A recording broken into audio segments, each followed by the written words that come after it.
Our local libraries have always offered more than just books, but what do those services look like in a digital age? Our tech guy, Rich Brooks from Flight New Media, is here to fill us in. First of all, why focus on libraries for a segment? This is a little different. Oh my God, because libraries are the most amazing things. Like, I understand why the government takes our tax dollars, puts it towards police and fire and public schools, but the idea we also put money towards these spaces where anybody, regardless of their financial situation, can go and better themselves, educate themselves, inform themselves, entertain themselves, is just like next level democracy in my mind. And for those of us who are as old as I am and just remember libraries as a place where you would get books, or occasionally go through microfiche for a school project. I don't think everybody understands how many digital services the library offers that we can get without even leaving our homes. That's fantastic. So when you were looking into this, what did you find? So starting just with books and audiobooks. So you can download an app called Cloud Library. And once you do, you connect it to your library card, which basically just means enter in the number. Took me all of 30 seconds. And you immediately get access to your library's collection of downloadable audiobooks and ebooks.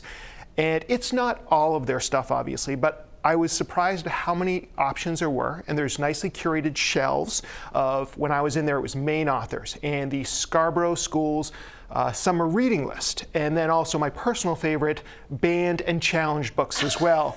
And if you're a fan of Paperwhite, like the original Kindle, download an app instead called Libby, and you can get a lot of those books available that are ready for a Paperwhite device, which are the ones that you can look in direct sunlight and it still looks like a regular book. Oh, that's fantastic. Yeah. I had no idea about that app. That's fabulous. Okay, so other than ebooks, audiobooks, what else can you get? Well, you may know I'm a huge comic book nerd, so I was psyched to see that they have something called Comics Plus. You can download a different app called Library Plus, and then through your mobile device or through a web browser, you can look at all these different comics and graphic novels. Now, you're not going to see like Marvel and DC stuff, but there's Image Comics, there's Dark Horse Comics, manga comics.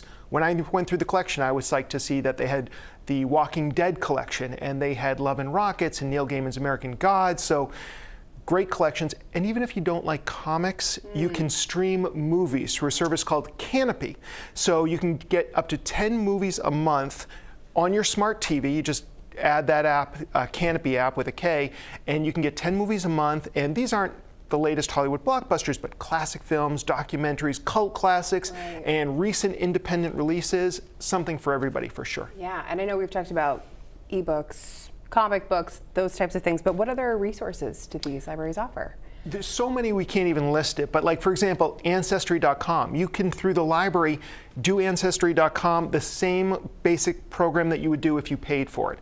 You can flip through your most favorite recent magazines like People and Entertainment Weekly and Motor Trend virtually through the library app, and then you can download any legal form you might need as well. And that's just scratching the surface of all these digital services we can get from our public libraries while we're just about anywhere in the world. Yeah. Is there any limit to what you can get? There are. So when I was doing my research, I went over to the Scarborough Public Library, talked to Tom Corbett, who's the systems librarian over there, and he explained to me that every library is different, and they have limited funds, and they have to pick and choose what they're going to offer their patrons. So some of the stuff we talked about may not be available for all Mainers, but generally you can either get things from your local library or your regional library as well, so that might be another option.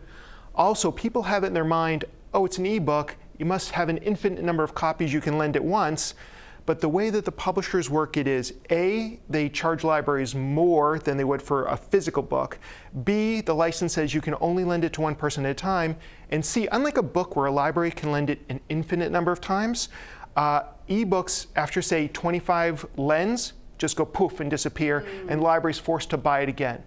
I think Tom shared this with me because he's hoping that this segment is going to start a revolution and the publishers will find a kinder way to treat the libraries, but I guess time will tell. Exactly. And it's nice to know there are ways to support the library in person, but then also virtually. Absolutely. Sometimes you just don't want to get out of bed, but you want to be able to watch a movie, read a comic, whatever you want. Preach. Exactly. Yeah. Thanks so much, Rich.